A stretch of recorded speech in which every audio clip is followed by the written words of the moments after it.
Joining me is Nationals MP Keith Pitt and Michael Costa, former New South Wales Labor Treasurer. Gentlemen, thanks for joining me tonight. You'd both remember this promise repeated 97 times prior to Anthony Albanese winning office.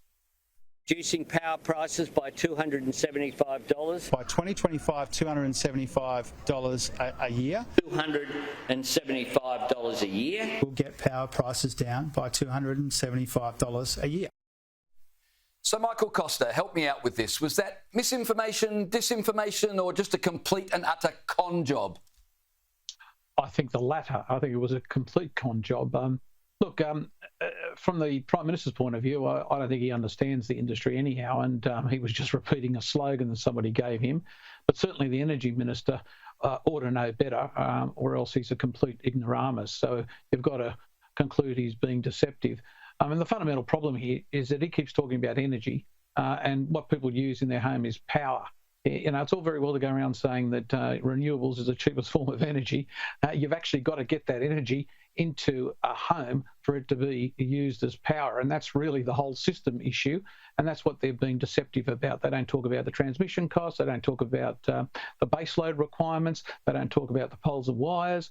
All of these things are what adds to the final cost. So to focus on 1 minute of the day or an hour of the day in terms of renewables is just deception. Keith Pitt, is part of the problem here, they talk about this being the lowest cost pathway. Now, of course, by pathway, they mean the pathway to net zero. So electricity is always going to be expensive while ever we're on that path, is it not? The issue is net zero. We should scrap it. Well, the lowest cost pathway to the cheapest and most reliable electricity is coal. It absolutely is. And yet we've got industry across this country that are offsetting their carbon emissions so they can maintain the systems and industry that they have in place.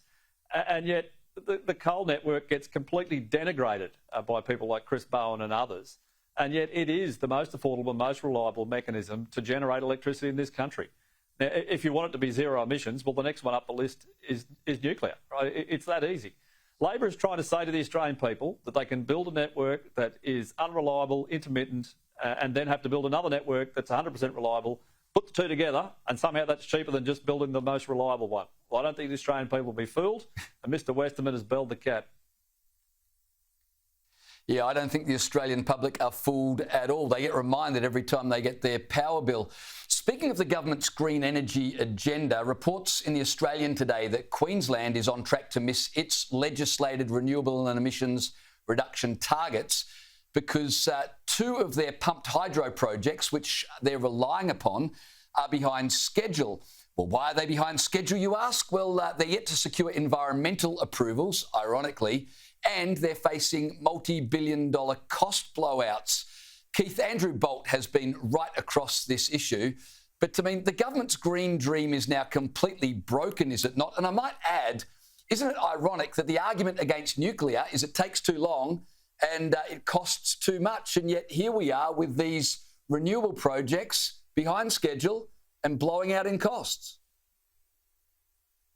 That they will never be delivered. I look at what's been committed to in Queensland, and it's ludicrous. And you've only got to look at the local dam that I've got here, Paradise Dam, biggest infrastructure failure in our country's history, and yet it's just not going to be repaired.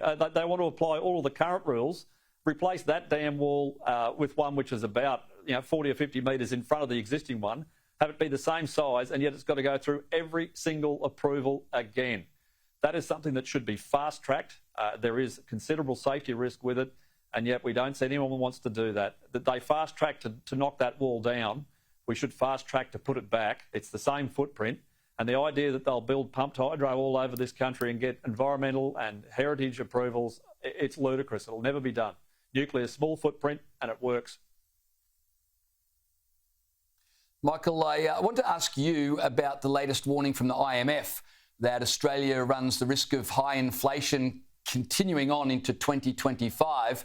In fact, our inflation is on track to exceed all advanced economies except Slovakia. So I guess that's a feather in the government's cap. We're doing better than Slovakia.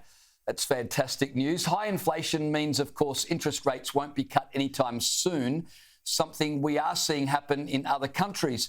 How much blame do Anthony Albanese and Jim Chalmers bear for this? Surely their excuse that, well, this is a worldwide global issue, it doesn't cut the mustard anymore. No, absolutely not. It doesn't cut the mustard at all, because this was designed this way. Remember, Australia is an outlier. Every other country went hard on inflation, and in fact their real interest rates are still in many cases higher than Australia's. We chose, and the Treasurer was involved in this, to have a pathway that was mindful of unemployment, and that's a laudable thing to do, but it does mean that we're going to get a death by 1,000 cuts. The IMF forecast is not really the important one. The important one's the RBA's forecast. They're not forecasting returning to ban till the end of 25. Those last unemployment figures, have changed everybody's outlook in terms of when we're likely to get an interest rate cut. And this is all by design. The government owns this. Yeah. Can't argue with that. They absolutely own it, and they'll own it at the next ballot box. Keith, I spoke yesterday with your fellow Senator Matt Canavan about how disappointing it was to see King Charles weigh in on the climate change debate. He should just stay away from domestic policy issues. King Charles said we should be relying on wind and solar, but failed to mention some of our other key resources like gas, not to mention nuclear. The King left Australia today to preside over the Commonwealth Heads of Government meeting in Samoa, where climate change, no doubt, will be top of the agenda. And we all know how this is going to go, right? Pacific Island nations will demand Australia reduce fossil fuel use and pay money for the damage we've done to the weather. Well, I think that's a pretty fair summary. I mean, King Charles is entitled to his view, as I'm entitled to mine. And I'm pleased he's not designing Australia's networks for electricity generation and distribution. But there's some fundamentals here. We have 30% of the world's uranium supplies. Let's use them. We produce over close to $100 billion worth of coal exports a year that props up our economy and helps to build hospitals and roads and schools and employ 300,000 people. And that's great, and we should keep doing that.